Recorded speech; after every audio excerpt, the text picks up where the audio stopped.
So, everybody, welcome tonight. We're going to be talking about relationships. We're going to be talking about everything. All right. And so, I told them that I put so many different people up here because I wanted everybody in the audience to be able to connect to someone on the stage in some kind of way. Okay, so we're going to start at the end with the space, and what I want y'all to do is introduce yourself, tell us how long you've been married, tell us something about yourselves. Then we'll go to the Millers, then we'll go to Kenya and Mike, then we'll come to Jalen, then we'll come to Miss Nikki. So I wanted that everybody to be represented here today. So that's why I have Miss Nikki here, who is, I would say, at a mature age in her life, but she is, y'all, she be outside. Y'all see her? Baby, she be outside. She got a whole social life, okay? I am what? Jealous, okay? So jealous. But she be outside. But she's been divorced, so she can tell you from so many different phases of life and where she is now. I have Jalen, who's also been divorced, but Jalen is young as well. So Jalen can talk to us about being single again. I hope he ain't on the prowl, all right? And then we have Mike and Kenya. But Mike and Kenya, we probably thought they've been married for 30 years, but they seriously dating. So they'll be up here talking about being intentional about dating, seriously dating. I'll be talking. So I wanted y'all to see a couple that's seriously dating, okay? And then we have the Millers. They've been married a while, though, but they're young, okay? So we're going to talk about them. They're young, they fresh. You know, they still popping and all of that. Not that the space ain't popping, but we just, you know, they popping and they just popping, okay? So we got it all the way. So then we have the space on the end who've been married a long time. And so they can really give some advice as well, okay? So that's why I wanted everybody to see that it's somebody up here that you can gather something from, okay, in every phase of life. So go Spades. Hello, everyone. My name is Kim Spake. This is April Spake. We've been married 25 years, 25 long years. We have 3 girls, Kay, Zakiah, and Kennedy, and a grandbaby, Bud, Royce. Fun fact, what's a fun fact? We got married young. Yeah, we got married young. She seen me when I ain't had Tell more. them how old you were when you got married. 19. 19. Who was 19? Young. Yeah, young. She knew me before I had hair on my chest. Oh, y'all got y'all on my. I had to take the mic. I couldn't even imagine being married at 19, 20, 21. None of that. I know that's right. But my name is Justin Miller or Jet Miller. This is Courtney Miller. And we've been together 10 years. We've been married 7 years. And, going on 7 in September.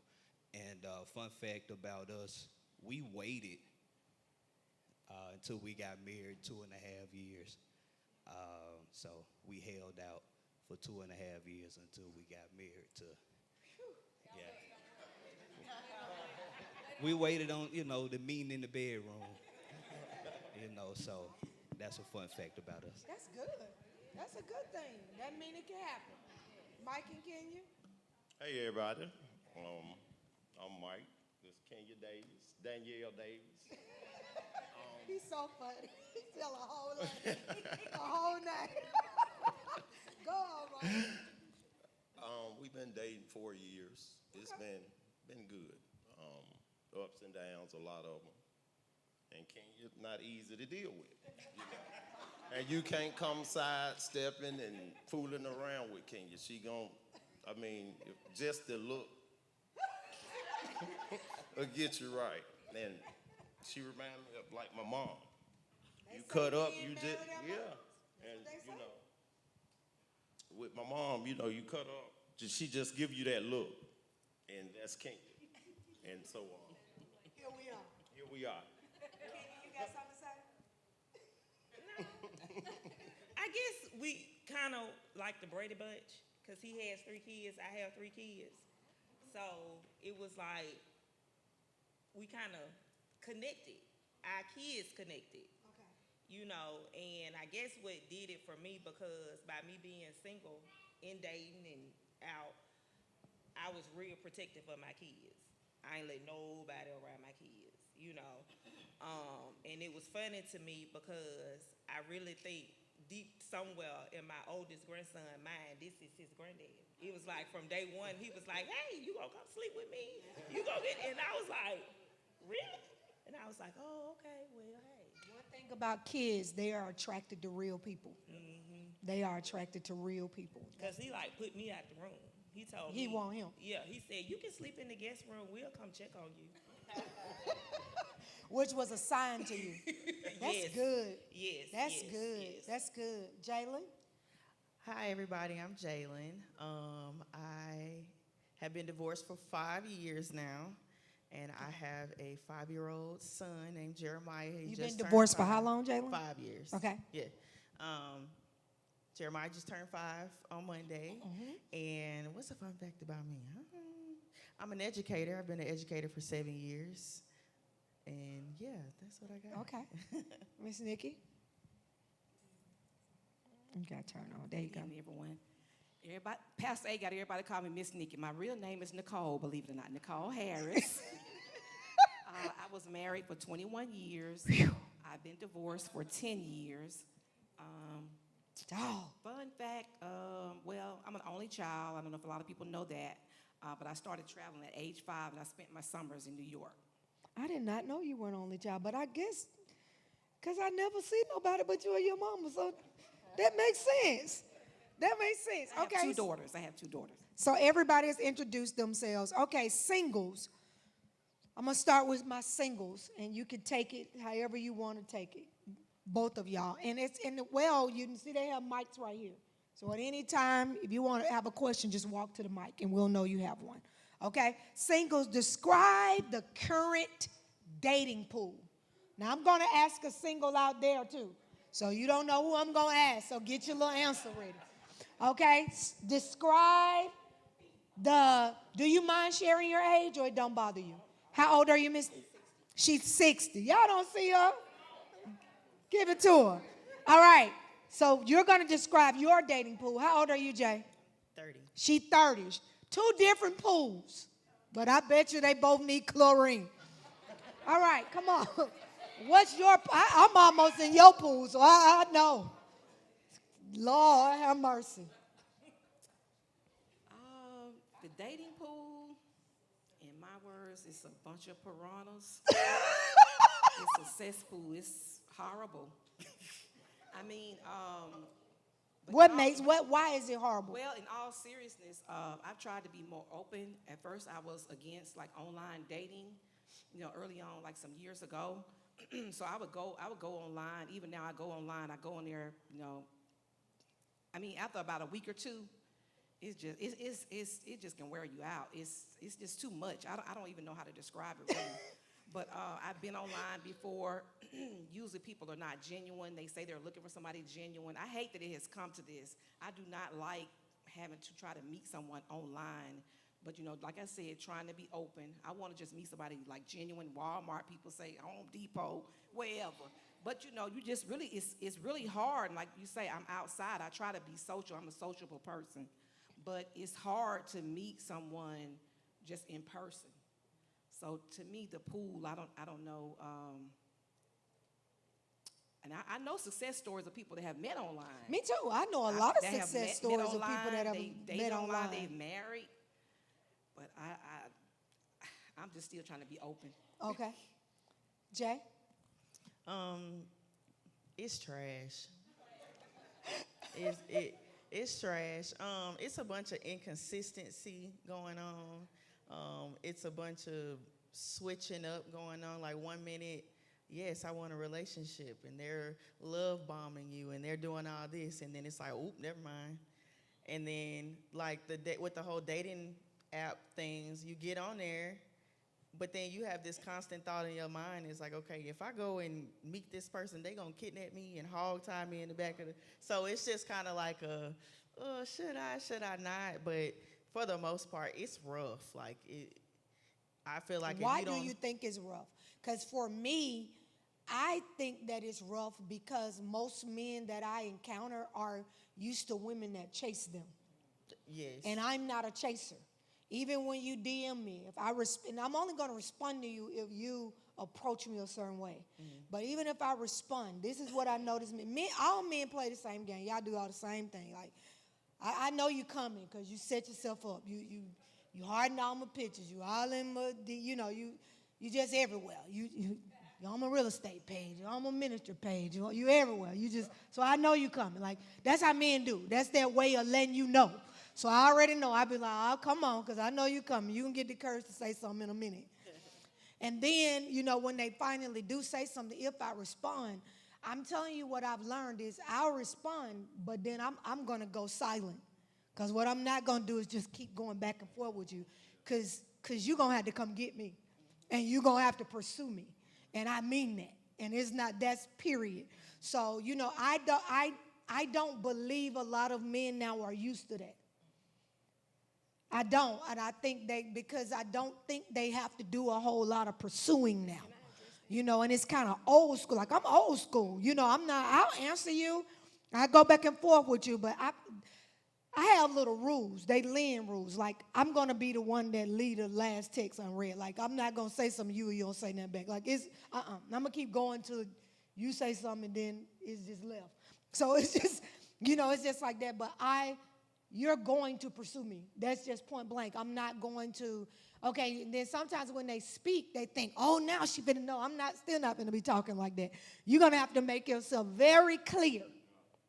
You know what I'm saying? And you just have to come on out with it because I'm not doing that. I'm not doing this back and forth. I'm not making it easy for you. None of that. You come in, straight. So I think it's difficult because I think that's rare now.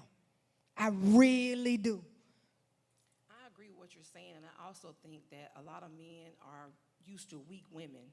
They're not used to women that's strong and confident, and they get intimidated easily. And that's why, for me personally, myself, I know it's going to take someone that's a leader. They have to be a leader and not afraid. They're not intimidated. Like you said, what I bring to the table, what you bring to the table is totally different. But we have to come together with the meeting of the minds. It's not, I'm trying to be bigger than you or I'm greater than you. No, let's come together. But you don't see that in men today. I agree, Jay. Do you agree with that? I agree with that, and that kind of leads to what happened with my divorce, because it was kind of like I have a very strong personality, and we kind of had those kind of back and forth. Like, it wasn't like a partnership anymore. It was like, oh, now we in competition, and now I'm your enemy. So I feel like that's kind of the same with even dating now. They run into a successful woman and not anybody that's like, oh, you're going to give me some money, you're going to do this, and then now you feel like you're intimidated by that. So I agree with that. Okay. All right.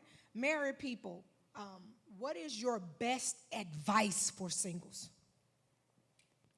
Millerstein Spates, what's your best Don't advice? Don't rush. What do you mean? Like, we got married so young, and I had some regrets, I'm gonna say, because I felt like I missed out on my early adulthood. You know what I'm saying?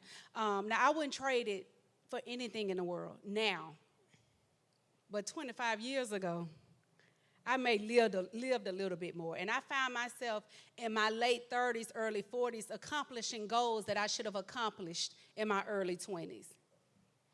Courtney, what you say? I would say be careful with your list. And I say that because you have a list and you think that, the person you meet or the person you're going to be with is just going to meet every single thing that you want them to do. And for us, it wasn't necessarily like that. Like, I was so strong-willed. Like, I wanted to control every single thing in my marriage that it was literally choking the life out of him. So I think going into it, like, I may not get everything that I have on my list, but have your non-negotiables. So I had a couple things that I was like, hey, I ain't budging on this, but I can work with some other things. So I wasn't budging on, you ain't finna cheat, you ain't finna call me out my name, you put your hands on me. Any other thing else, we can kind of work with. So I think that's really, really important, because that list to get you, still have you single. I'm just. Wow. Yeah. Wow. Okay. Yes, please. I believe right now, if you're single, you should just be working on yourself. You should be building your own table. So when you do meet, that person for you, you have something to bring to the table. At least you have something, And right when I was single, I was just working on myself until I met the right person. So right now, just focus on yourself. Get right with God. Get your finances right. Get your mind right. Get your fitness right. And then when you meet that right Why person, you had to put fitness in then there? you'll be getting. Now, you ran out then. Nah, Why I you had to put believe- fitness in there? Hmm? I'm just Run playing. out. I believe a couple that works out together, they stay together too, because you're both pushing each other. You both striving towards something. That's good. You know, you waking up. We both, like today is a real example. It was like 6 o'clock came and we both looked at each other like we're gonna get up and work out and walk or run. We was like, yeah, we got to do it. You know what I mean? So That's doing good. that is just It is pushing each good. other. And then they keep you looking good for each other too as well. So That's good. Kenya and Mike, y'all got something to add to this? Well, for me, In the mic. Just put it up to your mouth. yeah. He went to a Baptist church. I did. You know, Baptist church, they hit the mic. Testing. Pleasant View. I was married once before. Okay. And I Can was you have you young. ever been married? Okay, so both of you been married Been and divorced. married Okay. before, yeah. How And, long were you married the first time? Like 2 years, but I known her like 6 years. Okay. And I feel like God wasn't in it. I did it. I didn't do it the right way. Okay. And I think now, growing up, the man I'm trying to be, I want to do it the right way. He got to be involved. There's no ifs, ands, and buts about it. And I really want to do it next year. It's still some things we got to work on, come together. But overall, it's good. And It's good. the dating world is trash, like she said, and I'm not trying to do that. Like, And I'm I'm gonna not put trying to I do put that. up with it, and it is like for real. And so I'm gonna just keep working with Kenya and Kenya, he own you. Kenya, he own you. yeah, but and I have my Because you've flaws, too. invested. I invested. Let me ask you this. Do you look at it like I've invested here? Not just I love her, Yes. but I've invested. And I have. And now your families are intertwined. Yes, So and- your breaking up involves more than just you. Just me. It's You, the the kids. children, everybody affected. Yes, The grandbaby, he ain't got family, nobody you come in know. his bed no more. It's, Yes, it's messing yes. up everything. You know what I'm Yeah, saying? I get it. I get Yeah. JP, come to the mic. I want to ask you a question. Come to the mic. I want to ask you a question. To Katie, you might as well stop looking like that, 'cause batter up. JP. Yes, ma'am. What is the current dating pool like for young men? Because I think sometimes we as women think that men have so many choices because ratio says it's way more women to men. It wasn't until years ago when I got a divorce and I was dating that I started dating a guy who helped me to see that it's trash for them too. Like he really did. He was like, but y'all think because women are successful, got money, got a house, and all of that you think that they automatically a catch. And he was like, that don't mean they're a catch. And he said, sometimes you'll get to know somebody and they have all these accolades, but they trash their character, their attitude, everything. And so he was just like, it's hard out here for us too. It's not just y'all think that you don't have anything to pick from. He was like, we don't either. So he really helped me to see that in a different way. So what would you say from a young man out in these dating streets? Are you out in the dating streets or are you locked down now? I'm still single, yeah. Okay. A lot more All right, so he said, let that be made clear. But yeah, All right. So what is the dating pool for you as a young single man? as a young single man, for me, like they saying, it is trash. It's not trash, just not where I would like it to be.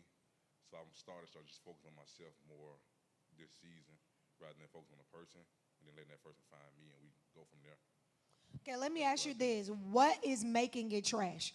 Like, so it's for instance, like if I say something is trash, that means the majority of what I'm experiencing is a certain thing. So what's the majority of what you're experiencing in the dating pool as a young man? With me, I would say the attitudes. I say conversations are not deep. Is everything quick? Nothing's consistent either. Also, Just so it's like no depth to the No depth, conversation. yeah, and that's about really it. Yeah, just nothing deep with trying to go further with something serious. Everybody just wants something fun that looks good and stuff like that. They don't want to put the work in, the time in, the grind. Okay. All right. Thank you. Y'all give JP a hand. That was real good. Okay. Who else out in the audience, if you want to speak to this about the dating pool right now, come to the mic. Anybody? Single. Come on. Come on. Come on, Mina. Come to the mic. What? You say it's trash as well? I do, and I met a guy, and he was a nice guy, had just bought a house, had a good job, just had everything, you know, as far as financially, like he was set. But then the talk was trash. He was like, yeah, when you taking me out on the first date? And so I laughed because I'm like, That's a joke. yeah, I'm like, I know that's a joke. and he was like, no, I'm serious. You got to take me out on the first date. And I said, baby, we're going to stop right here. I'm very, very, very much old school. And I don't even play that. I said, this will be your first and your last time talking to me. I'm just playing. No. Now you're playing. Because like, you no. see I'm not playing. Yeah. And I gave him opportunity to say something different, and he kept saying it. And he was like, y'all think that men supposed to, and I was like, as a matter of fact, let me tell you how this gonna go. You're gonna take me on the first 5 dates. And then after the first 5, then we'll think about, you know, me paying for the next date. If we get that far. And I just feel like I'm gonna say women have changed the game on dating. Oh, absolutely. We done did so much. Like we done been mamas to these men, and like we done gave too much, and so now they feel like our standards have been very low, and so when they meet somebody, you know, they still have them. It's like, yeah, well, I ain't doing this and I ain't doing that and I ain't doing, and it's like, well, we just not gonna go anywhere. So Yeah. I feel like it's trash. That's good. That's good. Thank you. Come on, Katie. I saw you walking up. That's good. Come on, give her a hand. That was good. That was good. Who agree? Let me ask this question. Who agree that this is just for the women in the room? How many of you agree I don't pay for first dates? Raise your hand high. Please, all y'all raise your Okay. hand. Put your hand down. How many of you say, it don't matter to me, we could split it half and half? Anybody? Now, don't be in here with me showing out now. Because if you know you be like taking half, tell the truth. All right? Who agree with Amina's policy? Because that's a policy right there. The first 5 dates, you paying for them. Who agree with that?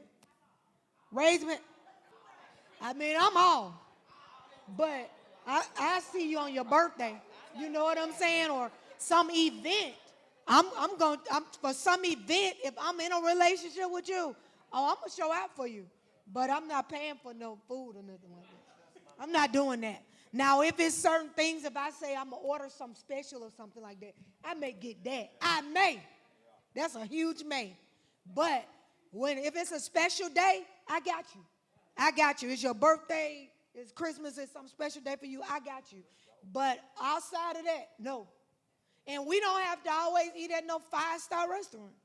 You know what I'm saying? But don't start me off with wings and fries. Take me somewhere nice. We need to get to know each other before this is me. You can do whatever you want to do. Now, there have been times I just met up to just like, it's been a thing of, man, let's just go and see each other, because kind of thing. Then we may meet up and it may not be anywhere fancy. You know, just on a whim. That's a different thing.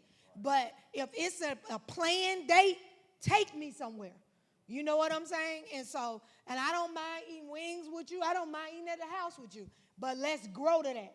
Don't bring me out the gate like that. You know what I'm saying? That's just my take, right? Just my take. So Katie, come on. What you say about this dating pool? I think it's more so just a lot of inconsistency. What you mean? Just on both ends. You got men who say they want certain things from women, and it's like, but they don't do those things for women, and it's like, then you got women who saying, I want a man to do X, Y, and Z, but it's like some of them not nurturing to a man for them to do X, Y, and Z. And not necessarily saying you got to be somebody's mom, because I know a lot of people here nurturing. I'm not nobody's mom, I'm not. But it's like, what do you mean when you say nurturing? What does nurturing look like to you? As a man, you want your woman to be soft with you, period. Like yes, I know I have to create the environment in a way to that make her feel safe to make be you soft. feel safe to be soft, but also you kind of got to meet me at a certain percentage. Like I can't do it all because it's like I can't just make that safe space with you without having some type of give and take. I got to know what's safe for you. I got to know what safety look like for you. Do you even know what safety look like for you? Because a lot of people I feel like that's another thing. Like a lot of people are dating based off just trauma. There's a whole bunch of trauma. Absolutely. And it's whole bunch of trauma and bonding. I'm just moving around and I'm dating. It's like, okay, So that's what I mean when I say inconsistency. So I just think it's more so that than anything. That's good. Come on, y'all. Let's give him a hand for sharing that. Come on, Candace.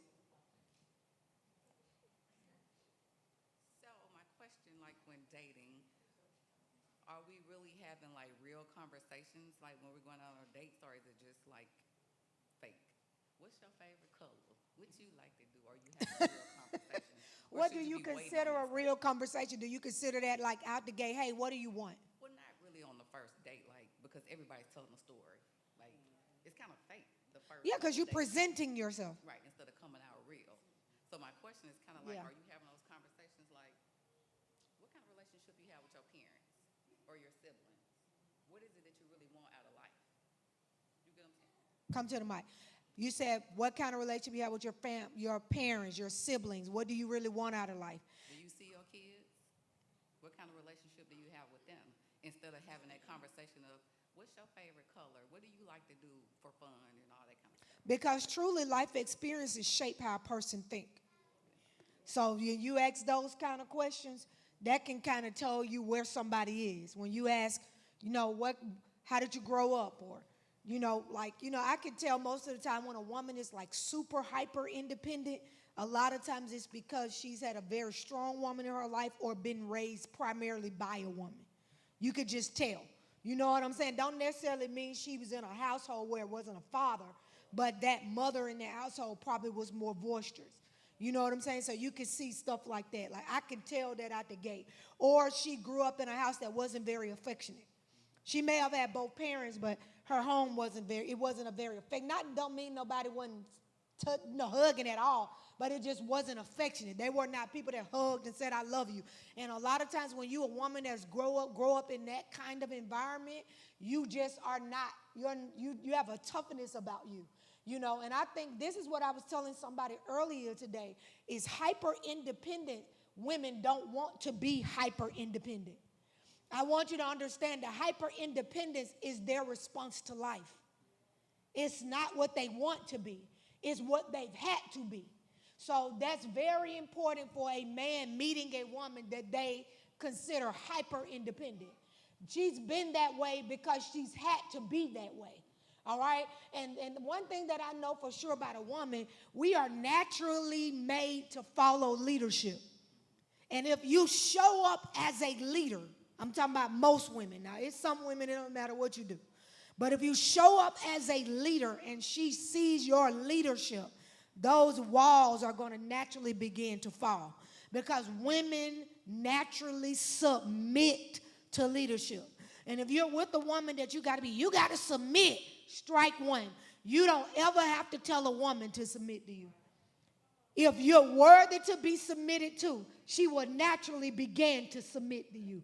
All you got to do is prepare the right space. And the guards will come down naturally. That will happen, okay? So I agree with you, Candace, that it's those kind of conversations that we do need to have. But do you think it's beneficial to have those conversations early? yes, I'm having them out the gate. You know, I ask you, before I even go sit somewhere with you, who are you, where you come from, tell me about who your exes are, where they at, do they think they still with you? I'm going to ask you all those questions. Where your children, what kind of relationship you have with your children, because most, in my age group, most people got children. In my age group, most men have been married before. You know, personally, for me, I prefer somebody that's been married before. I wouldn't want to marry again to someone that hasn't been married. I just feel like there's something you learn when you've been married before. And that's just me. Now, I'm just going to be real skeptical of somebody that's in their 50s or 60s and ain't never been married. That's just me. I'm talking about a man. Y'all, please don't knock me. I'm talking about for me. You can do what you want to do for you. I'm talking about for me. Because what that tells me is you've never been made to share. And I don't want to come together with somebody that ain't had to divide and share with somebody. When you married, you have to become selfless. You're supposed to. So just me personally, I want somebody who's been married before. I want somebody who's been through something. I want somebody who's learned from what they've been through. That's just what I want, because that's what I'm bringing to the table. I'm bringing to the table a total different version of myself. But she became because of what I came through. So that's kind of what I want on the other side. I want us both to have a story. You know what I'm saying? And literally be like restoration and recompense to one another. That's just what I want. So I'm asking those questions out the gate because I don't want to casually date. I have no interest in it. I'm good. Like I like going home, being by myself, doing my own thing. I don't have it at this phase in my life. You've got to interrupt my pattern, literally. Like I'm good. I don't need that. I'm good. I don't want to date nobody but him. And so at the gate, when I realize you ain't him, I'm done. Like I'm not doing a bunch of dating. You know, that's just me. That's where I'm at. I can't talk about anybody else. I'm talking about where I am in my life. Anybody else there? Well, I just said, like I don't have it. Good questions though. How do y'all feel about that? Like out the gate, asking the kind of questions Candace was talking about. I feel like we had those conversations, like, because I'm a talker, so I'm going to talk. And then you straightforward, too. Yeah, I'm straightforward. I'm like, what you talking about? Out the gate. Let me see what you about. Yeah, so, and to what he was saying about not knowing what makes a safe place, I didn't know what made a safe place, honestly. And that's what made our relationship real hard in the beginning, because I didn't know what was safe, you know, and I was hyper independent, you know, so it took a lot, and I was like, I don't understand. My patience was short, and I was very hyper independent. So he actually had to show me what my safe place was, because I didn't know. I honestly didn't know. That's so good, though. And because I had never had that, you know, so I didn't know what it was. So when I was like, am I crazy? Like, I used to ask myself, like, something got to be wrong with me, because I seen that he was trying, but it was like he would get so far and I'd be like, I shut down. And I didn't know that I was doing it, but it's so much easier now that I have my safe place, because I know I can tell him anything and he just gonna look at me like this. He ain't gonna judge me. He ain't gonna tell me that don't make sense, or that sound crazy, or, you know, because it's been, you know, rough. You know, it's been rough on my end. I mean, it's been rough on his end. And it's like when something go wrong with the kids, he like, okay, who is it now? You know, which one? Which one did? Yeah, so it's like he had to create that safe place, because my children were my everything. I put so much into them that I didn't even look at the fact that I wasn't putting nothing into anything else. Wow. I didn't realize that. Wow, that's good. Yeah, so I didn't realize that, you know, me being a single parent, you know, their fathers was there, but they were in my household. So I still felt like I had to be the only one to do this, the only one to do that. Like my youngest son, he don't even know how to call. He can call. I used to be like, call your dad, and he'd look at me like, huh? Because I never gave them that responsibility. I just did it. And they were there, active, present, but you just because I seen Like my these mama. mine. I seen my mama do it. And my dad was in the household, but my mama did it. And I watched her do it, so I'm doing what she did. So Not even realizing it. not even realizing that I was doing it. Because like I said, my dad was in the household, but we didn't ask my daddy for nothing. For one, we were scared. Then on top of that, we just didn't, my mama did everything. So anything we needed, she'll tell my daddy, what was going on. But for the most part, she was the only person I went to. So I did all of that. And watching her, not even realizing that she did what she did. And I know my mom loved us, but that wasn't the right thing. That wasn't the right thing for all that weight to be on her. Mm-hmm. Wow, and it's not right for all that weight to be on you. Yeah, so I had to, and now I'm trying to step back, and it's so abnormal because I don't know how to step back now. But my kids are grown, so I got to step back. Yeah. And that's the struggle that we have in now. Right Mike now. Said, right now.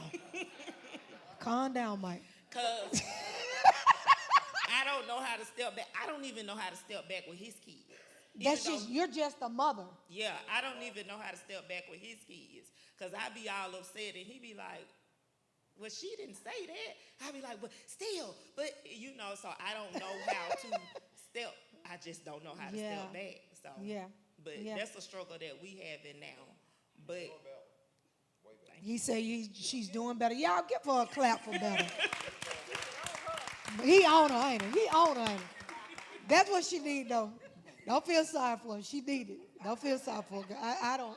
She need every bit of it. It's good for her. It's good for her. All right. What married people tell us, what has marriage taught, what has been the biggest lesson marriage has taught you about you? Not about marriage, about you. What's the biggest lesson marriage taught you about you? Not what it taught you about marriage. Because marriage will definitely cause you to discover some stuff about you. How many of y'all can say that's true? What have you discovered about you, Kenny? What has marriage shed a light on you, to you about you? Every day is a struggle. It's a struggle for me. Every day I have to tell myself, hey, I need to do better. I need to love more, appreciate her more, just tell her the simple things more. And, just learn it. You still, in marriage, you learn, like, I think every 5 years, you learn something different about yourself. It's something steadily changing. Just my approach to her, it changed versus 5 years ago. Now she needs more me affirming her than she did 5 years ago. Wow. Yeah. That's good. April, what has marriage taught you about you? I'm good. No, I'm just No. That's a tough question. I think with getting married so young, I lost myself. In everybody else? In doing for everybody else, like being a mother. Because if I have to be honest, like the first probably 6 years of our marriage, I was married but single. You know what I'm saying? Like Kenny was military. He was never at home. I had the girls, and then when he come home, he young, so he going out. I'm young. I'm doing my own thing. So a lot of things, I would just, like Kenya said, I would just make it happen. You know what I'm saying? And in doing all of that, I lost myself. Like, wow. This year, like, was the first time, and I was forced to, like, go have lunch with me by myself. Never done anything like that. Like, I have never done anything by myself. Oh, I do. And even Kenna would say, the time. But I guess because I've been married, so long, and I always say, and Kenna would say, hey, I got the girls go. But I didn't know what to do by myself. You know what I'm saying? So I lost me. Wow, so you're discovering you now. I'm discovering me. That is so good. Courtney, what has marriage taught you about yourself? Ooh, child, that's the biggest mirror. I was like, I am a terrible person. Lord have mercy. No, seriously, not for real. But You now- really felt that way? in the beginning? Oh Really? yeah. Oh yeah, I was terrible. I had to do a lot of therapy. Really? Oh, therapy changed my life. I was terrible. And it wasn't because I was just this terrible person because I wanted to be. Like, I was in survival mode. Like, I didn't know security. So I was my security. From growing up, even until when we got married, like years after we got married, we had to break that in me first. But what I've learned is I didn't know grace. And I couldn't extend grace to him, to anybody really, because I didn't have grace with myself. I wanted everything to be perfect in my own life. Everything had to be perfect. Anything I did, anything I wanted to do, anything I strived for, I had this chokehold. Like, perfection had me in a chokehold. And it just really showed me that I didn't accept really God's love for me. Like, I didn't know love. Wow. I didn't know love. I didn't know like what it really You didn't felt grow up in to an just, affectionate household. Oh, not at all. I can count on one hand how many times my mom or my dad, and he's my stepdad, but he raised me since I was 3. His dad, child, he never told him he loved him. I can count on 2 hands how many times either parent have told me they love me. I knew they loved me. I know they love me because they've made sure I've had anything. You know, I wanted everything I needed. But as far as telling me they love me, I didn't hear that.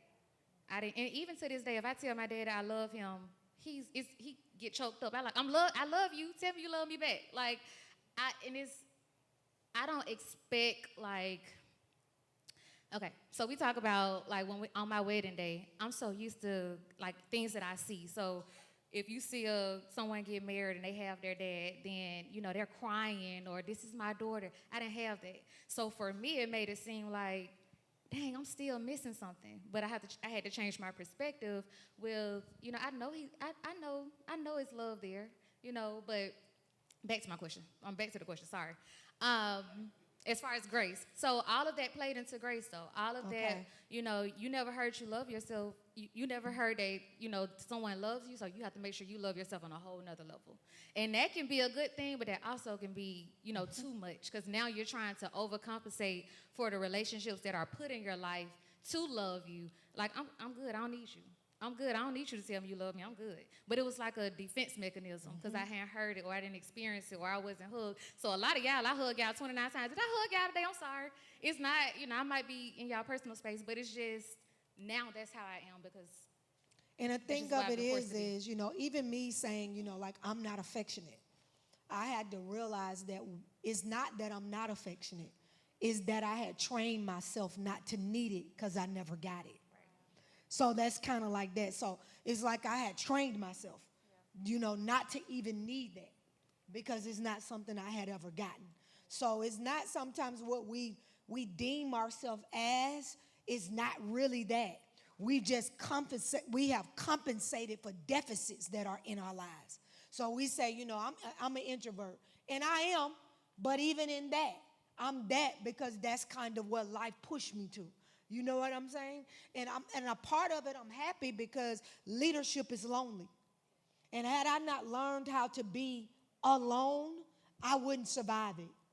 You know what I'm saying? Because I don't care how many people love you, how many people around you, and you could be in a crowded room, but I'm telling you, as a leader, it's a very lonely walk. You're very lonely, and you're alone a lot. You know what I'm saying? And you have to sit in those type of moments. And so I know now that growing up and God allowing me to be alone a lot trained me for where I am now.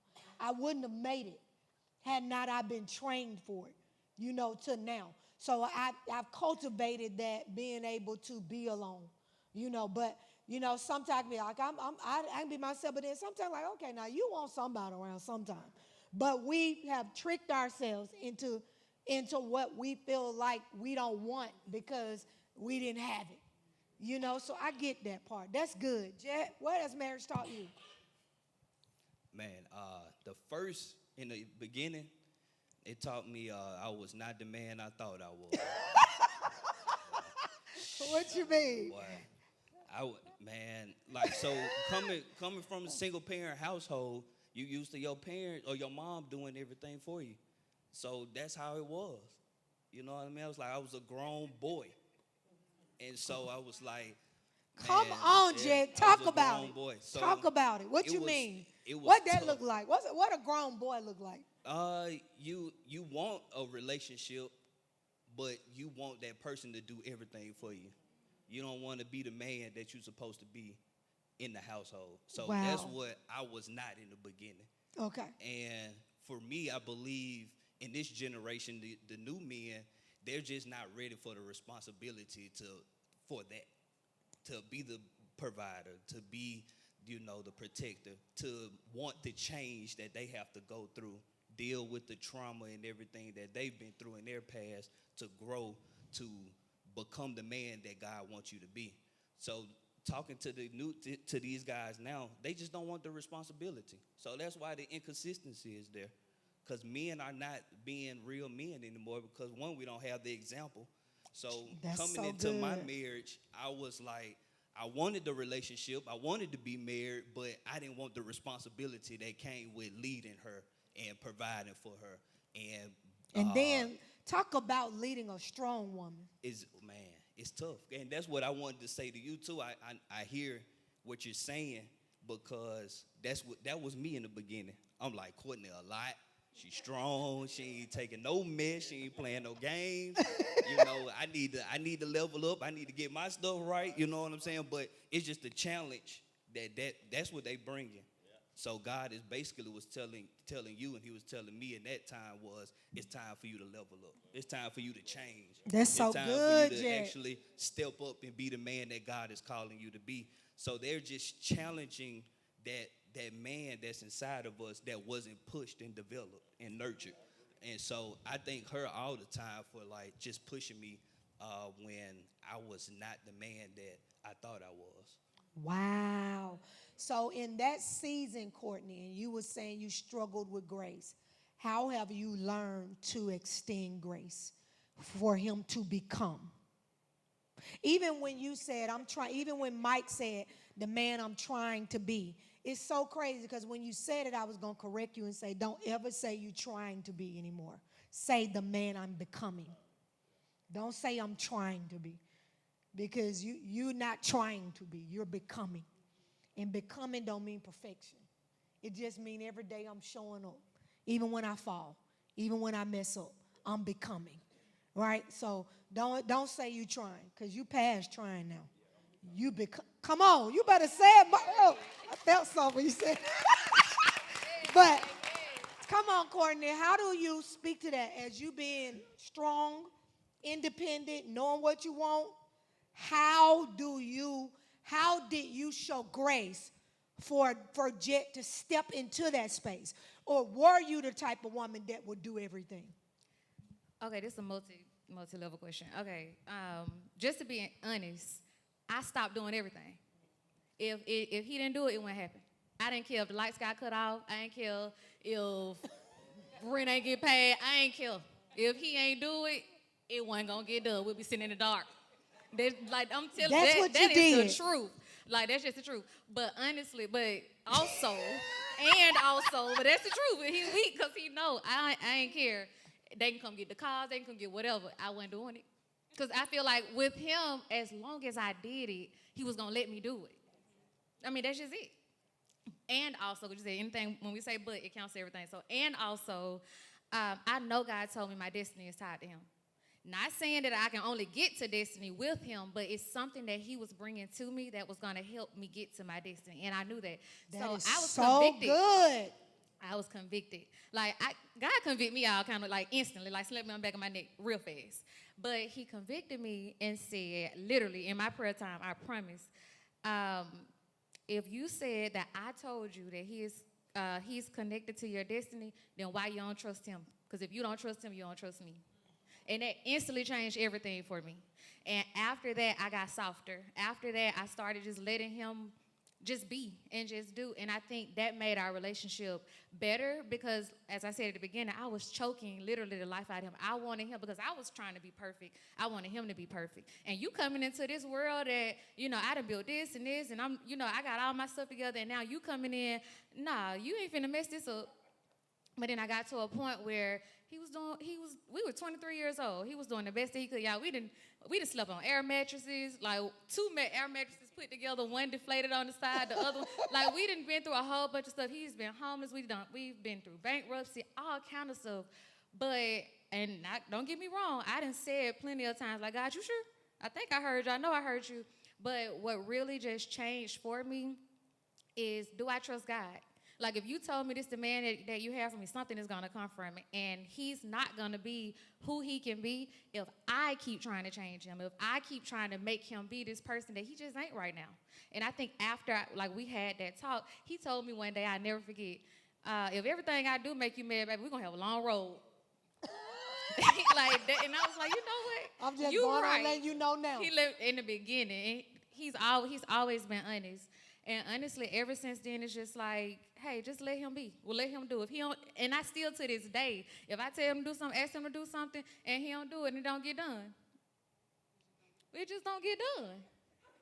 Like, okay. And I think that pushed him, because now he on it. Hey, I know I'm supposed to do. Hey, I know I'm supposed to get. And now I see him scrambling. If I act, like, just say, for instance, I look for something, and he go get it. Like, have y'all seen those videos where, like, you tell your child to go look for something, you come walking down the hallway, maybe he's scrambling through the stuff trying to find it. But that's with anything in life now, and I appreciate that, because you've changed in so many ways. But I think I had to just loosen up the grip a little bit. Like, I was doing too the hard. most. I was Doing the the problem. most. Yeah, it's a learned But thing. men just can't be afraid of that change. Like, you gotta look at it as an opportunity to change, and women as well. You know what I mean? So That's for me, so good. I just had to make a decision. Like, hey, either I'm gonna be the man that I know I can be and that God called me to be, or I'm gonna let this woman go. You know what I'm saying? Like, One or the I'm other. not gonna play with her. You know what I mean? And so I think now it just the world has allowed people to just be play, like just to play around with people feelings and love and things like that, and just be, instead of being serious and stepping up to the plate to just change. And I always say you can't change anyone, but if they love you and really want to be with you, they will make the changes. I can't change you, but if I know that I want to be with you and I love you, I'll make the changes to have you in my life. All right? All right, our divorced singles, what did you learn from marriage? We're going to start with Jalen and Miss Nikki. I learned not to ignore the red flags. Come on, because we had a conversation about that. Yeah. And that conversation was so darn good. What did you say to me? I was like, what was the red flags, Jay? The red flags showed up before we got married, if I'm being honest with myself. And they were there. They were just, I'm flashing in my face. We met in college. So at first it was just like, oh, we young, we're going to grow out of it. And then it was just like a repetition of things. And for whatever reason, after it being repeated every year, when he asked me to marry him, I was just like, yes. Knowing. And I knew. I don't know. It's like I always tell people, don't be mad at a rock for being a rock. He showed me who he was at the beginning. And I just had this mindset of Girl, that'll preach right there. What did you say? Don't get mad at what? Don't be mad at a rock for being a rock. He told me he was a rock in the beginning. And I tried to break this narrative. Oh, he's a flower. We're getting ready to have this one. No, he's been that rock from the beginning. So I just feel like that is something that I took from my marriage, because we were together for 7 years. We were married a year. And the same behavior that he was showing in the 7-year relationship. In the 7-year relationship, they got worse. Like, I seen something on Facebook that it was like, as a woman that stayed, leave. And I feel like that resonated with me, because he showed me, and it got worse every single time. Like, the cheating, like the levels that he went with the cheating, it got worse, because I was conditioning him to think that he thought I was never gonna go anywhere. It's just like, okay. Because you was never going anywhere. I wasn't. I stayed there. So that's just, and that's something that in my dating life. Let me ask you this question, and this may be very hard. Why do you think he married you? I think he married me because I told him once I graduated, if we wasn't progressing and being serious, then I was done. So you think the marriage was not to lose you? I do. because he proposed to me on the day that I graduated. Wow. 7 years of dating, 1 year of marriage. Who ended it? You ended it? You know, that's kind of, I don't know. So he got caught cheating. We were kind of into it. And of course, as a woman, you find that out. First thing is, I need you to leave. I need you to get out of my house. So what kind of, and we've had those arguments before. He'll leave, go somewhere, come back. But like, that's just how it was at that time. And this particular time, we found out about it. Told him to leave. I was upset, of course. I was 7 months pregnant at the time. So, of course, I'm like, get out. You need to get out. And it was a little bit different this time because he took his ring off. He took his key off his ring, and he left the garage door opener on the table. And he never came back. So when you said get out, you really didn't mean it. No, because I wanted to be married. You was like, get out right now. Yeah. Like for the day. Yeah. I'll see you tomorrow. Yeah. No, just real talk. But yeah, that's what it was. Because I wanted to be married. Like I had this idea, that's just what I wanted. So I'm like, okay, I'm married. We going through some growing pains. Everybody was like, the first year is the hardest. So that's like what was going through my mind. But I think, and even kind of talking to him now, because we've gotten to the point where we can talk to each other. He just needed a reason. So him finding out about this other relationship that he had while I was 7 months pregnant, that gave him the reason right there. Like, okay, now I can go. So that's just. Wow. Miss Nicole, what you learned? You were married 21 years. That's a long time. I think I learned a lot about myself. I found out that I wasn't as loving as I should have been, selfish. I was raised as a single parent. You're an only child? Yeah. I never had to share with anybody, raised by a single parent. I got married in my 20s, so I never seen an example of a marriage. Only my mom's sister. My mom's sister was married, so she had that was in New York. I saw, that couple there, but I really didn't have a role model to go by. I didn't have a roadmap of what to do, what not to do, what's right. So it taught me a lot as far as about myself, very judgmental, like I said, not loving, and hindsight, what I see now, I could have done a lot of things different. For example, when I said selfish, being able to compromise just because I may not want to shoot pool, that doesn't mean I shouldn't show interest. Because with your spouse and someone you're seriously dating, even though if you're not interested or not, you still need to show interest to support that person. It's just like husbands go to the mall with their wives or whatever, but I should have taken more interest in what that person was interested doing. in. Yes. And vice versa.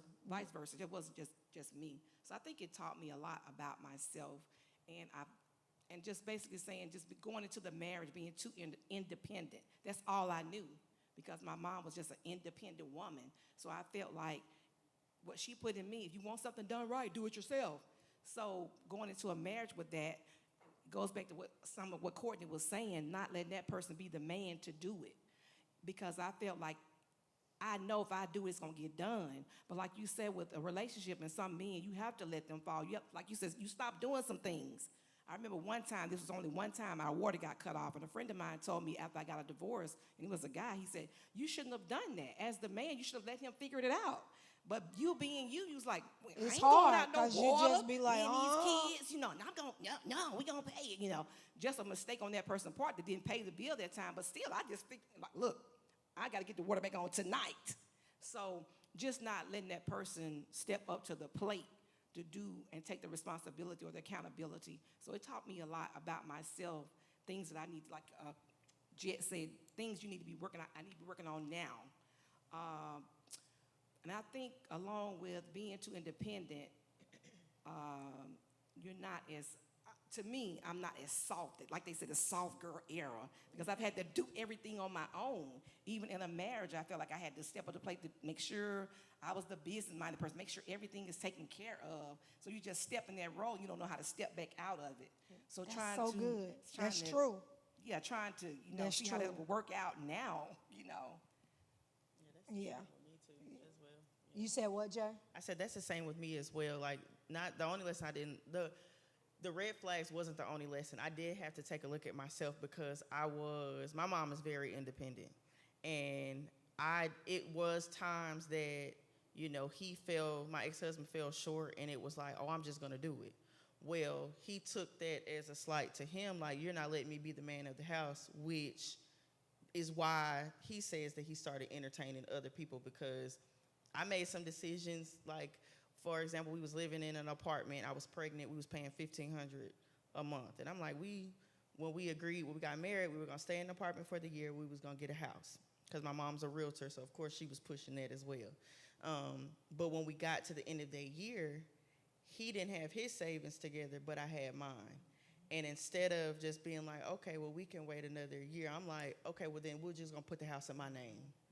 And then once we got in that house, that's when everything just kind of started going down. So Really? I feel like now I'm being out, like, even with dating, because I haven't found the right man for a man to let a man be a man, but I'm being conscious about that of letting a man be a man. Oh, God. Okay. But that's something I learned about myself, is to, when somebody is showing that they can lead, to just kind of, yeah. Let them. All right. Is it anybody else out there who's been divorced who want to share what they learned about themselves? What you learned about yourself personally? Like, what was, every time, like I said, most men in my age group have been married and divorced. So the first question I always ask is, what did you do? What part did you play in the demise of the marriage? Because if you're talking to somebody and they can't even, and they're not aware of their own faults, run. If you having a conversation with somebody and they're not aware of their own faults, run as fast as you can. If they sit and they say everything was the other person, run. I don't care what it is. Both people play a part. Even if it's just you was passive and didn't ever stand up. Everybody plays a part in the demise of something. And so if you're talking to somebody and all they is the other person, I'm gone. I don't even want to talk to you no more, because I want to know, what did you discover that will make you approach the next relationship differently? All right? Does anybody out there who's been divorced, like, I know I was something else? But something else that Jet said about leveling up, sometimes people just don't want to level up. And to me, that was the biggest demise of my marriage. It's not cliche to say we grew apart, because if that person's not growing That's to true. a certain level, they're not leveling up. To me, it seems like these days people are going to either level up or they're going to go the other way. So. And that's frustrating too, especially when you're a visionary. That's why if you like marry somebody who's a visionary, it's very frustrating to be married as a visionary to a person who has no vision. And that's why that's so important that you talk about stuff like that. One of the main assignments I do, the very first assignment I give in marriage counseling, is you have to bring me a 1, 3, 5 year plan. What you plan to accomplish in 1 year, 3 years, 5 years.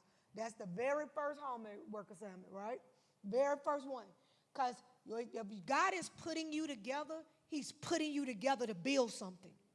You know, it's God putting somebody in your life to make something in your life better or greater, to elevate you, to bring you up. And so I want to see on paper how you're going to build together.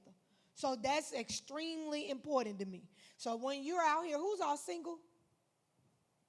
Okay, put your hand down. Who's single and mingling? Come on, raise your hand if you're mingling. You single and you mingling. Just Joy? So ain't nobody else mingling but Joy. I'm going to ask that question again. Who's single and dating or open to dating? Raise your hand high. I need to see your hands. You're single and you're open to dating. Raise your hand high. Why y'all got y'all hand together, but you sitting up over there like you on the love boat? That got to be slow. Both of y'all. And you all up on each other. This nigga said they had an open relationship. Around TPC, we call that slow. Both of y'all got your hands up. And you sit by each other every Sunday, hugged up. You ain't mingling. You done mingled. Y'all in a relationship, right?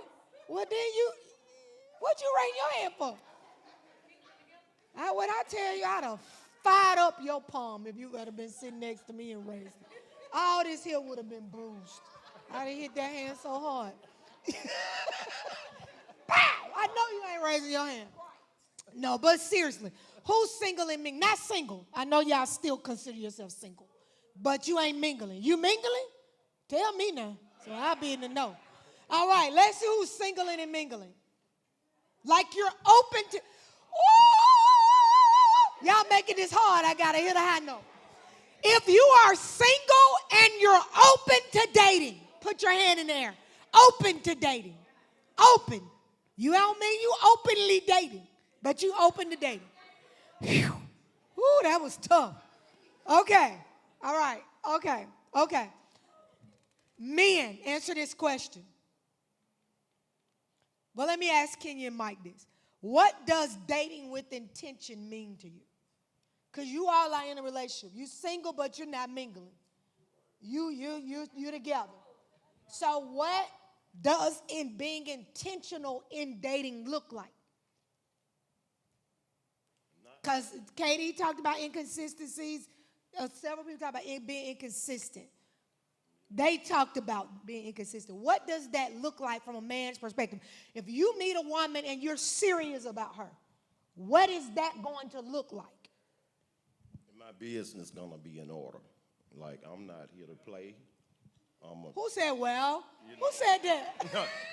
Like, I'm zero tolerance. Like, how are you? Okay, I love that. Yeah. How are you showing up for that woman? Every day.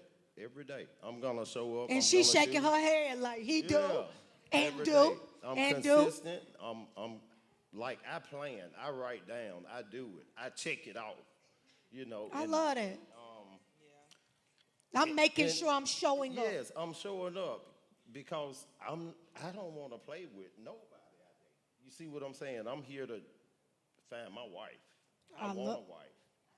You see what I'm saying? Like, I just don't have time.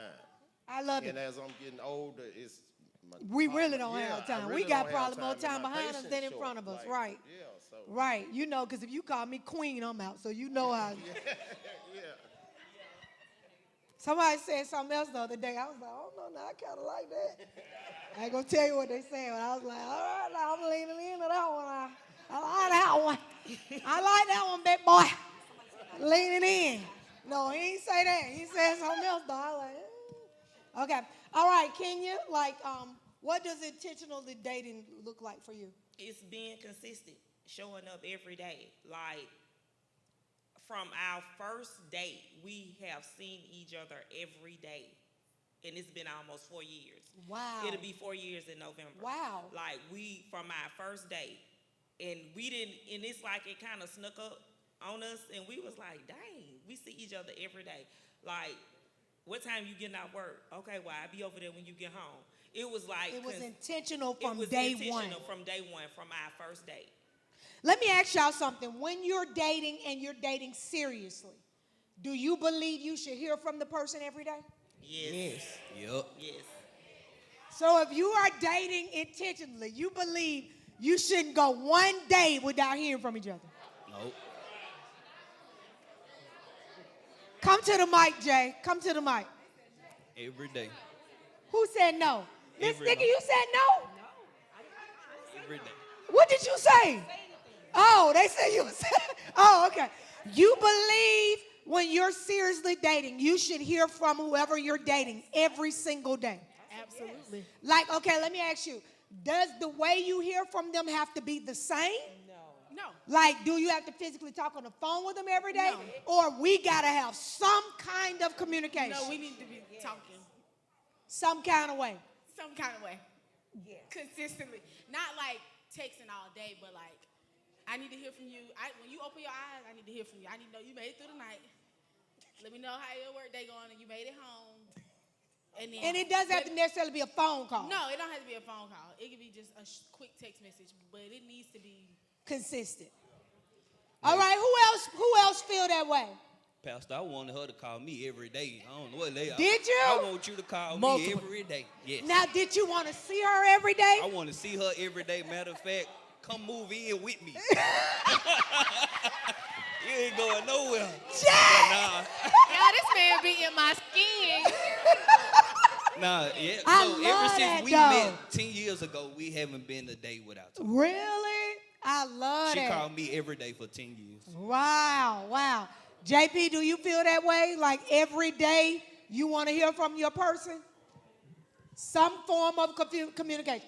Now, who in here say, I ain't got to hear from them every day? Hey, that's us. No, man, y'all married. I'm talking about single folks. Hey, as time go y'all on, gonna end up hey, in the it's gonna same room change. at nighttime. Hey, it's gonna change. Hold on. It's gonna this single change. folk. No, Kenny. You got 25 years in, We're bud. gonna communicate. Who in here that's single and you say, I don't have to hear from them every day? Raise your hand high. Miss Veronica, y'all mean. Y'all both mean. Y'all mean. Right here, black shirt. Black shirt. If you're seriously dating and you're interested in somebody, you want to speak to them every day? Do you want to physically speak to them every day? Do you want to physically see them every day? Or you want some form of communication every day? I feel like, bro. You want to see them every day? Every day. Really? Ooh, that's a lot. I believe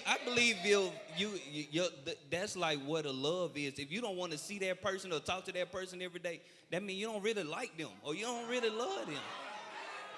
That's how I feel. Hey, that's his opinion, y'all. That's how I feel. Katie, what you say? Katie, what you say? You know Katie a little mean. He a little mean now. I've been picked up on that. I ain't gonna say he a little mean.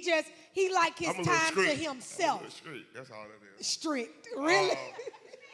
I think it depends though, because that can be a little dangerous. Seeing someone, like date someone and then seeing them every day, that can be, y'all hear me out. Y'all, let him say his. I know what you saying. Like it can be a Cause in a minute. I'm gonna tell y'all Right. something. That's how I got married the first time. I dated somebody, we went on one date. Next thing you know, we moved in together 3 months later. Next thing you know, we was married. So what I'm saying is that can be a dangerous game. You can't. I think it just need to be a little separation. Not that I agree that we should talk every day. We Okay. should talk every day. Yeah. Don't be on my line every day. Mean like all day. Meaning we got to be on the phone, texting all day. I'm not saying that, but We do need to talk hear every day. from each other in some We form. don't need to see each other every day. It need to be separation time to miss each other, because then if you don't, it's just like you breathing on my neck, I'm breathing on your neck. Then eventually we're gonna get tired of each other. But it's some people that don't get tired of each other But that's though. the clingy people though. Like you gotta know people who, like me, I'm somebody who ain't clingy. I can't do well with somebody who is clingy.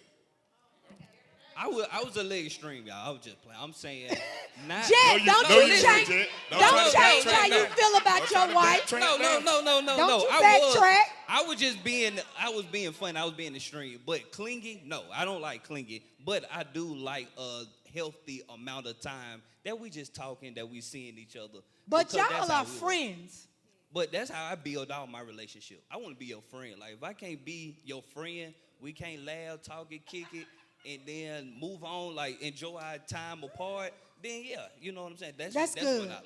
That's good. What you was gonna say, Court? I think so. Now, I think So in the beginning, yes, we want to see each other, talk to each other every day. Now that he's a firefighter, baby, I'd be looking forward to them 24 hours now. But I think in the beginning, Listen to Kenny. Right. But I think in the beginning, I do believe that, you know what I'm saying, you want to talk to your person every day. I still talk to him now. I call him 29 times when I'm here at work. But as far as like, you know, just being away, sometimes I do Do you believe love that that's she good. call you like that, Jet? He do. I love that. But That is literally, so this sweet, is Jet. my friend. Like That's he sweet. leave in the morning, y'all, probably 7 o'clock. I'm calling him like 7:45. He like, all right, I just got to work. I'll talk to you later. Say it. What you say? That's because you're at home, because we currently deal with that problem now. Like, Ken is not working. He's retired. And I get phone calls all day, and I'm working. Like, I have to tell, and I mean, they're back to back to back. I mean, and I ain't gonna say I love it, but I like it. A little bit. You do like it? A little bit. But now we're going to talk. Now, of course, we're going to check in or whatever. But I need some space every now and then. And I'm okay with that. You know what I'm saying? And I think too, it's a generational era. You know what I'm saying? Like, even how we look at our girls and, like, every day. Like, every day. Like, no. Like, you have to see each other every. I mean, you can talk, you can text, but you got to come to the house every day. Look like you coming to get it. We don't have time. I think that it's different because y'all are married. So we're talking about married, talking to each other every day, and single or, spending, seriously dating, talking to each other every day. I also, y'all capping because when you just left, Daddy was down bad. You need to talk to her every day. He was down bad when she flew out. Yeah, like. He was down bad. He was down bad. So. But hey, she left. I had time to miss her. You gotta spend some time But away. Kenny is extremely affectionate. Yeah, I am. He is. Yeah. He's Oh, extremely y'all done got up here? affectionate. See, he rubbing them now. That's all he do. If you just sit be around them, that's all he do all day. He just rubbing and touching on them, rubbing and touching on them. All day, that's all he do. So I know you ain't lying. He was down bad. Hey, what? Just as much as my daddy called my mama do the same thing. Now, I'm going to check in, but I have to have my space. The first initial question, y'all told a tale. Y'all said y'all didn't need to talk to each other. That was the first We didn't say we didn't need to talk. We said we don't have to see each other. That was for the. Why are y'all children fussing with y'all? Did you even call them up here? And they came up together It be your to own. get We y'all. don't have own. They came up together to get y'all. You see, this is what we dealing with. We learning how to live life without them. So this what's He going said we on. learning how to live life without them. Without them. We trying to go on dates and not cater to them.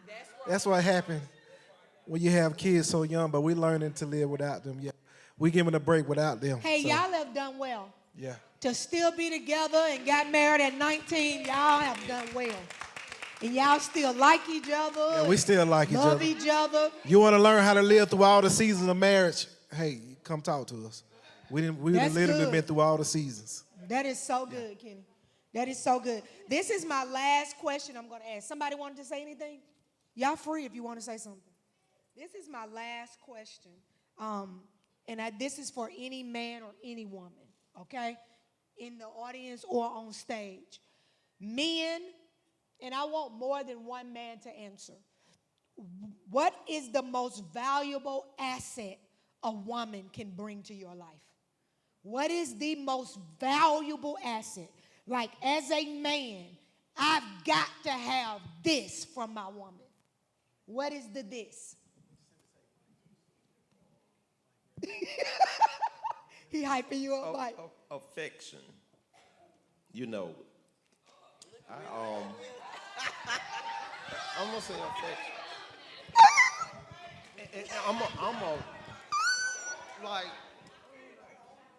Okay. Affection. No, you can step. No. Oh, you got the mic. You good? Affection. Yes. I like the hug, tell you I love you. I'm that person. And You feel like most men need better. that? I Because do. let me ask you this. Affection to you says what? I want you? Or Yeah, I love you need too? you, Or I want you. I'm part of you. I'm down for you. Hey, we a team. Okay. And that's how, and I just think that's my way of knowing I'm cared for. Uh-huh. That's how loyal, you like to right. receive love. Right. So if I said, what's your love language? It's affection. That's it. That's your number one. My number one. Kenny, what's the thing you gotta have? Jet, get ready. You next. Like, I got to have this right here. Don't say the wrong thing, Kenny. Because it's just like you getting hyped up to say something. You ain't got no business saying. Jet, then I'm coming to Willie next after Jet. You gotta have what? As a man, I'm not even talking about, well, I know you comparing, because you're comparing from the point of April, because that's your wife. But I'm talking about just as a man in general. I must have this. With me, intelligence. You got to be bright. You can't be no slow snail. Can't be dumb. I need somebody to build with. Naturally, men are builders by nature. We do stuff with our hands. And naturally, women are visionary. You put the vision, I'm going to put the work with my hands. I'm going to build what you're seeing. You don't give me something to build? Take me through there. Look at Raven, no ma'am. Did y'all see her? Yeah. What quaking? Did y'all see her? Jet, what is the thing y'all got to have this as a man? For me, it's the staying down with you part. Loyalty. Loyal. I want you to be with me when I didn't have it, so that when we get to where we're going, I know that you staying with me because you with me and not for what I have. So I want somebody to be down there in the dirt, in the mud with me, building it up. And so when we coming up, they can see that, she just ain't with him or you just ain't with her. Yeah, like Y'all we was together. in this thing together. I love that. Willie, what's your thing that, like, as a man you got to have? I'm kind of with both of those guys, but my thing got to be wisdom. She got to be wise. Huh? If she not wise, You ain't said honey. so, if she ain't wise, she can't help me. You coming to the understand? stage? Yeah. She got to have some wisdom. She got to have some wisdom. Okay. Yeah, and just like my boy said, if she ain't gonna stand with me, she ain't nothing. But let me tell y'all something. Have y'all noticed whenever the Bible talks about wisdom, it calls it wisdom of her or a she? That's one of the things that the Bible refers to in the female context. Yeah, wisdom. If she ain't got none, I don't need her. The first thing You mad? Yeah, no, it's just a fact. Okay. Yeah, you can look in her eyes and tell. Her walk will tell you. That if she got wisdom? Her personality. If she got wisdom? Yeah. Okay. It'll tell I you like right that. quick. That's good. That's good. That's good. I like that. Anybody else? Come on, who? Peace. I hear a lot of men say that. She got to be my peace. Yeah, I think it's like, ain't That's scripture good, in the y'all. Bible that say something about a quarrelsome woman. It does. That a man would rather be on top of the house instead of in the house with a woman that's quarrelsome, nagging. That's scripture. Right. Amen. Amen. Who is that, Rob? What you got to have? What you got to have? A thumbs up? Huh?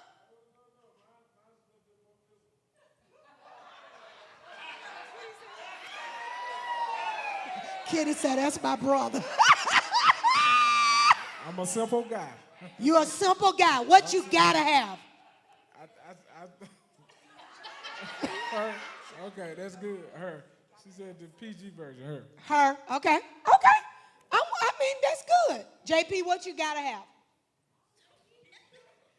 Like from a woman, what is your non-negotiable? I got to have this. I would say somebody who's considerate. It's not all about them. They asking their partner, are you okay, physically, mentally, spiritually? Who's really looking to see if you all right. All right. Where did Katie go? Katie, what you got to have? Like as a man, what is the one thing that the woman you're with, she has to have? Kenny already said it for me. I'm a brains guy. I need somebody that got a little intelligence, I love that.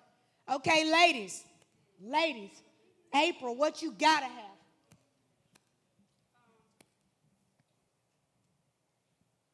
First, like Robert said, you got to be pleasing to the eye. Like that's just real talk. I have that's one of my things. I got to like what I'm looking at, But I need to know I'm protected. Like I'm good. You know what I'm saying? That's good. I need to know I'm protected. That's good. Courtney, what you got to have? A leader. That's me right there. A leader. I gotta have Like, a leader. when you always talk about, like, when you're a visionary, I'm telling you, like, if he don't tell me, I'm asking, like, January, December, November, I'm starting. Hey, what we doing for the next year? And if you don't tell me, then we finna have to start figuring out, like, that's my way of, like, letting him just do it is if you got to be ready to tell me like where we going, and it's that's the hardest thing, Lord. He got to be a leader. No, He gotta do it. that's good. He got to lead me. He got to tell me what to do, how to do it. It's hard for me to not have direction and vision. You got to cast vision for me, leader. He got to lead. He got to lead. That's gotta good. lead. Kenya, what you got to have? I gotta have protection and reassurance. I need to know because That's good. it's just a lot, just a lot on my plate. So I need to know, like, when I break down, you not gonna break down with me. I need somebody that's gonna be like, hey. Come on, let's go. We got this. We got this. And that's what I need to be protected. I need to feel protected to be able, because even, which he do, because I can be looking so ugly and toe up, and he'll be like, you look so pretty. I'm like, my hair nappy. But I need. But that's that reassurance. Yes, that's the reassurance that it's not just superficial. Like, you really, really listen to what I say. And he does, like. I love that. When he know in the morning I got to have my Red Bull. It's like certain things. It's like certain things that seems small, but that's caring. Yes. That's that consideration that JP was talking about. Yes. So it's like sometimes I don't even have to say nothing. He can look at me and he'll be like, "You've been crying, ain't it?" And I'll be like, "No, I haven't." He'll be like, "Yes, you have." So yeah. That's so good. He reads me, and that's and sometimes I know he'd be like, "Oh, here we go again," but he don't let me see it. If that's how he feels, You don't know it. I don't know it, and to me, that makes me feel safe that I know that whatever I say, he gonna be like, okay, whatever, but okay. Yeah. Yeah.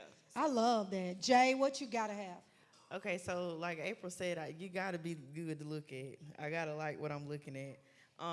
But someone that considers me and how I feel about something, because I'm a considerate person. So I just want someone to be mindful about how your actions might affect me. That's good. And then I like to yap. So you got to You hold a wanna talk or- conversation. Don't what you doing me to death. I'm doing the same thing I was doing 15 minutes ago.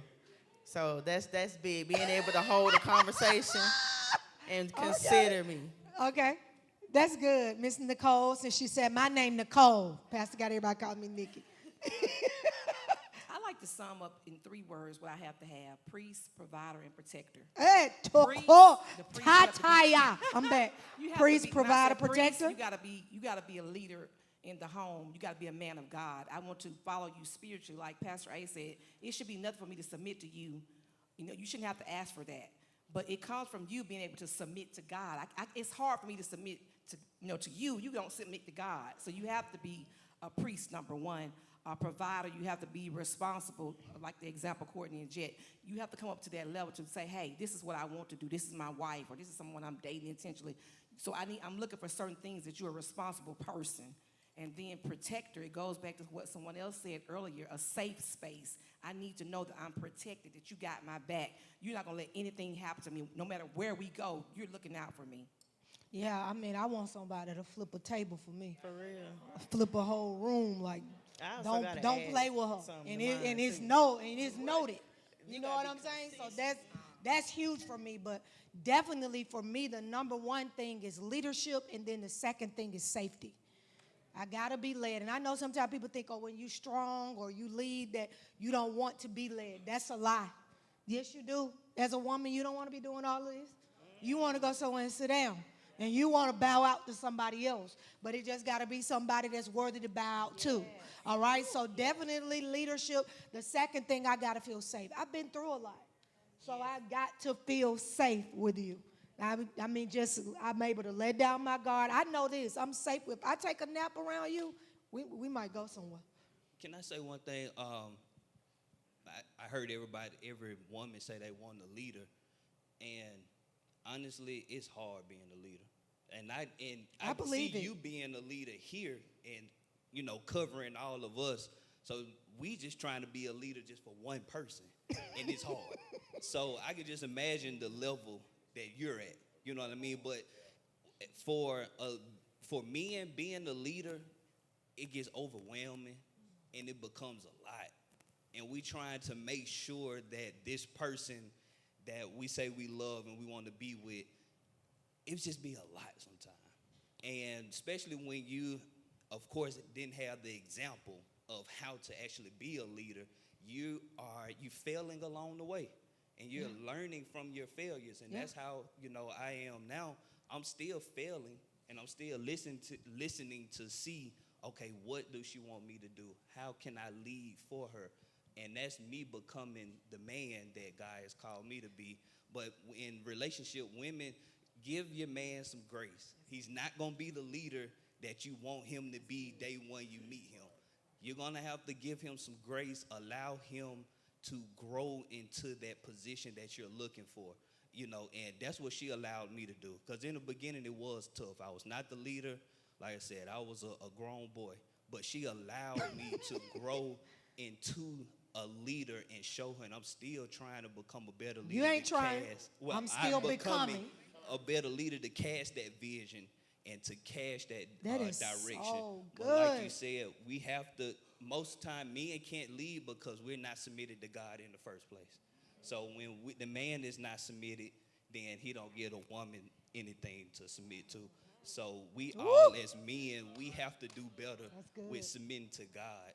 That's and good. Then allowing. Jet, that's so good. That is so good. So good. Any lady from the audience as we close want to share what you have to have? Anybody? Right here in the orange. What you have to have. Like, I can't go without this right here. I need somebody to be like, come here. I'm just playing. I'll say it's crazy because I'm 7 months pregnant and I've actually walked away from a relationship. But come on. In that, I've learned that emotional maturity is a must. Like, it That's is so good. absolutely necessary. We must, not only do I need you to be capable of being able to communicate how you feel, but I also need you to know how to be receptive to how I feel. Like, we can't be both in here finna cry. You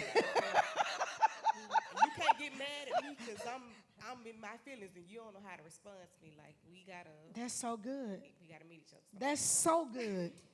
That's what Kenya was saying. I don't be break it down and you break it down too. Who else was? Somebody else. Jeray had your hand up. What you was gonna say, Jeray? Who else was that back there? Somebody had their hand up. Who was it? Angel and Jay. Okay. So I would say laughter and partnership. So laughter, because life is so hard anyway, so I gotta be able to laugh. If you too serious and stiff, okay? If That's you too good, serious and Jeray. stiff, you on my nerves. So with partnership, I'm willing to weather the storms, but you got to ride with me. We got to do it together, because if I feel like I'm doing it alone, I'm gonna quit. So That's good. That's good. Like, Courtney was talking about that list. Laughter is one of the things on my list. Like, you got to be able to make me laugh. And I don't want you going to laugh with me. It's period. But I don't always want to be the one on stage. Like, I want to go sit down in the audience sometime and you make me laugh. Like, I don't want to be the one, because I'm going to say crazy and do crazy stuff. That's just natural.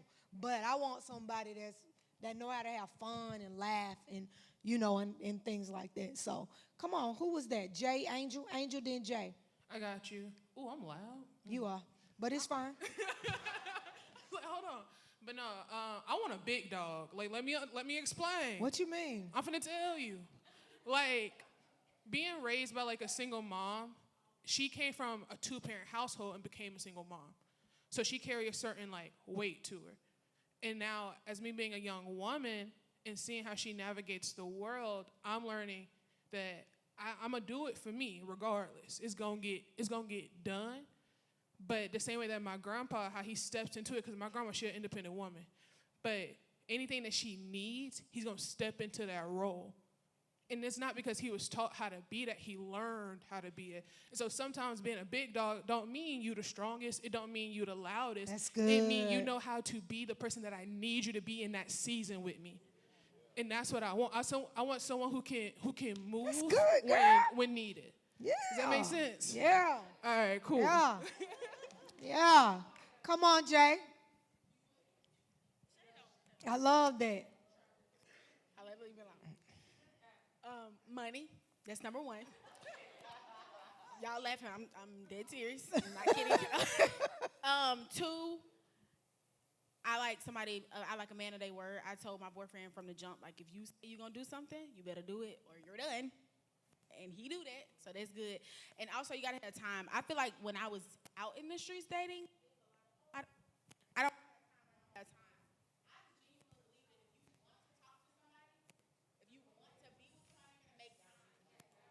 Oh, sorry. I just think if you want to be with somebody and you love that person and you care about that person, you will make time. And yeah. I believe that with every fiber of my being. If they want to, they will. That's my motto. If they want to, they will. And it ain't no excuse you can give me about that. All right? All right. I'll say mine real quick. Patience. Because, you know, Ooh. every time I date somebody, Auntie Lynn always tell me, like, make sure you tell them, you know, Like, let them know. Relax. I mean, it But don't no. take long to know. But I mean, yes, yeah. like But, patience. I yeah. get it. Patience. That's good. Because I'm somebody who, like, my mind always going. So, like, that's why y'all was like, oh, you don't have to talk to me every day. I need to hear your voice every day. I don't care if it's just for a second. I need to hear it so I know that you still like me. Like, I need to know. That's all. I'm weak. Anybody else want to share? Yes. What you gotta have? Let's wrap it up because I know the praise team like, really, y'all? Two things.